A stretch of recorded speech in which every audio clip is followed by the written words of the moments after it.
ప్రపంచంలోనే ఇందిరాగాంధీ ఉక్కు మహిళగా పేరు పొందారని టీపీసీసీ అధ్యక్షుడు మహేష్ కుమార్ గౌడ్ అన్నారు. ఇందిరాగాంధీ వర్ధంతి, సర్దార్ వల్లభాయ్ పటేల్ జయంతి సందర్భంగా గాంధీ భవన్లో ఎంపీ అనిల్ కుమార్ యాదవ్ సీనియర్ నేత వి హనుమంతరావుతో కలిసి వారి చిత్రపటాలకు నివాళులర్పించారు. ఇందిరాగాంధీ ప్రధానిగా ఉన్న సమయంలో చారిత్రాత్మక నిర్ణయాలు తీసుకున్నారని మహేష్ కుమార్ గౌడ్ స్పష్టం చేశారు. ఆమెను అనుసరిస్తూ ఇక పివి నరసింహారావు కూడా భూ సంస్కరణలు తీసుకువచ్చారని చెప్పారు. సర్దార్ వల్లభాయ్ పటేల్, నెహ్రూ మంచి స్నేహితులని టీపీసీసీ చీఫ్ అన్నారు. ప్రపంచంలోనే ఉక్కు మహిళగా పేరొందినటువంటి శ్రీమతి ఇందిరాగాంధీ గారు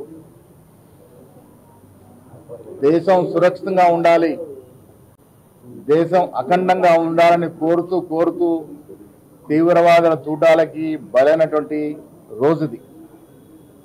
వారి వర్ధంతి సందర్భంగా వారు తీసుకున్న ఎన్నో చరిత్రాత్మక సాహసోపేతమైనటువంటి నిర్ణయాలు ఈ రోజుకి కూడా ప్రపంచ ప్రజలు స్మరించుకుంటూనే ఉంటారు.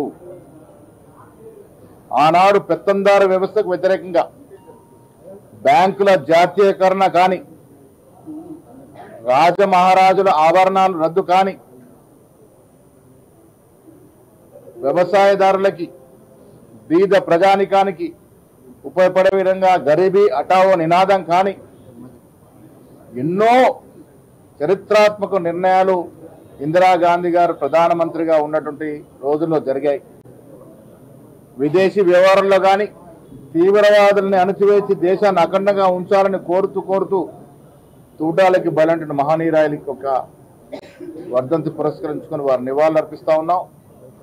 ఇందిరాగాంధీ తీసుకున్నటువంటి చరిత్రాత్మక నిర్ణయాలు, ఆనాడు తీసుకున్న హరిత విప్లవం కానీ, విదేశీలతో సత్సంబంధాలు కానీ, అన్నిటికీ మించి ఆనాడు తీసుకొచ్చినటువంటి ల్యాండ్ రిఫార్మ్స్, వారిని అనుసరించి మొట్టమొదటిగా పరిపూర్ణంగా land reform ceiling act implement అయింది పివి నరసింహారావు గారు రాష్ట్ర ముఖ్యమంత్రిగా ఉన్నప్పుడు. చెప్తూ పోతే ఎన్నో చారిత్రాత్మక నిర్ణయాలు తీసుకున్న మహనీయురాలు శ్రీమతి ఇందిరాగాంధీ గారు, వారికి వాళ్ళ నివాళులు అర్పిస్తా ఉన్నాం. అదేవిధంగా మహానేత, స్వాతంత్ర ఉద్యమంలో కానీ ఆ తర్వాత కానీ జయంతి జరుపుకున్నటువంటి సర్దార్ వల్లభాయ్ పటేల్, నెహ్రూ మంచి స్నేహితులనే విషయం ప్రజలు గుర్తుంచుకోవాలి. సర్దార్ వల్లభాయ్ పటేల్ జన్మదిన పురస్కరించుకు వారికి కూడా నివాళులర్పిస్తా ఉన్నాం. ఈ ఇరువురు మహనీయులు దేశ నిర్మాణంలో భాగస్వాములు. వారు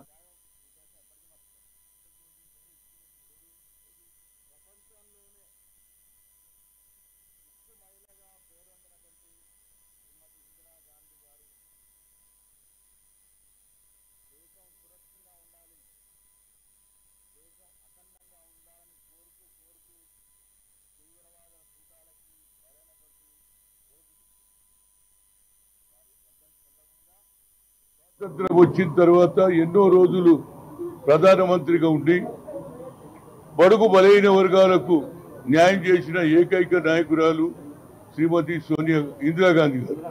అదేవిధంగా భూ సంస్కరణ అమలు చేసి దున్నేవాడికే భూమి అని గోడల మీద రాసినటువంటి కమ్యూనిస్ట్ పార్టీలు మీరు గోడల మీద రాయండి, దున్నేవాడికే భూమి ఇచ్చింది, 20 అంశాల కార్యక్రమం చేసింది, భూ సంస్కరణ అమలు చేసి ఇవ్వాలని కూడా ఇందిరాగాంధీని ఎవరు మరవకుండా ఆమె ఎవరంటే ఇందిరమ్మ ఎవరంటే పేదల ప్రజల పెన్నిది అని పేరు తెచ్చుకున్నది. ఆమె వర్ధంతి సమయంలో ముఖ్యంగా ఆమెకు తెలుసు ఉగ్రవాదుల చేతిలో నా ప్రాణం పోతుందని తెలిసినా ఈ దేశానికి ఒక రక్త బొట్టు కూడా త్యాగం చేయాలంటే నేను చేస్తానని అన్న తర్వాత ఉగ్రవాదుల చేతిలో చనిపోవడం జరిగింది. కనుక ప్రతి ఒక్కరు కూడా ఆమె ఆశయాలను, ఆలోచనను వచ్చే తరం వారు గారు ఇంప్లిమెంట్ చేయాలని చెప్తూ, అదేవిధంగా సర్దార్ వల్లభాయ్ పటేల్ 149వ జన్మదినంలో నాకు నిజంగా బాధ ఉన్నది. ఎందుకంటే నేను ఫస్ట్ ఇప్పటి వరకు బీజేపీ వాళ్ళు వచ్చి సర్దార్ వల్లభాయ్ పటేల్కు దండ వేసిన వాడు లేడు, గతి లేదు. కేవలం ఆయన తెలంగాణ లిబరలైజేషన్ చేసిందని పండిట్ జవహర్లాల్ నెహ్రూ గారు ప్రధానమంత్రిగా ఉన్నప్పుడు ఏదో హోమ్ మినిస్టర్ పంపించింది. కానీ ఇవాళ బీజేపీ వారికి సర్దార్ వల్లభాయ్ పటేల్ కేవలం లిబరల్ చేసినప్పుడే ఆయన గుర్తొస్తాడు. నెహ్రూను పక్కకు పెట్టాలని ప్రయత్నం చేసి ఆఖరుకు ఆయన జన్మదినం సందర్భంలో నేను పోయినాను, అక్కడికి పోయి దండేసి వచ్చాను. ఇప్పుడు అదేవిధంగా మా మిత్రుడు సోదరుడు పిసిసి అధ్యక్షులు మరి అటు ఇందిరాగాంధీకి అదేవిధంగా ఇవాళ సర్దార్ వల్లభాయ్ పటేల్కు ఏది జన్మదిన శుభాకాంక్షలు చెప్తాడు. అదేవిధంగా సందర్భంలో పొన్నం ప్రభాకర్ గారు నేను నెక్లెస్ రోడ్లో శాసనసభ్యులు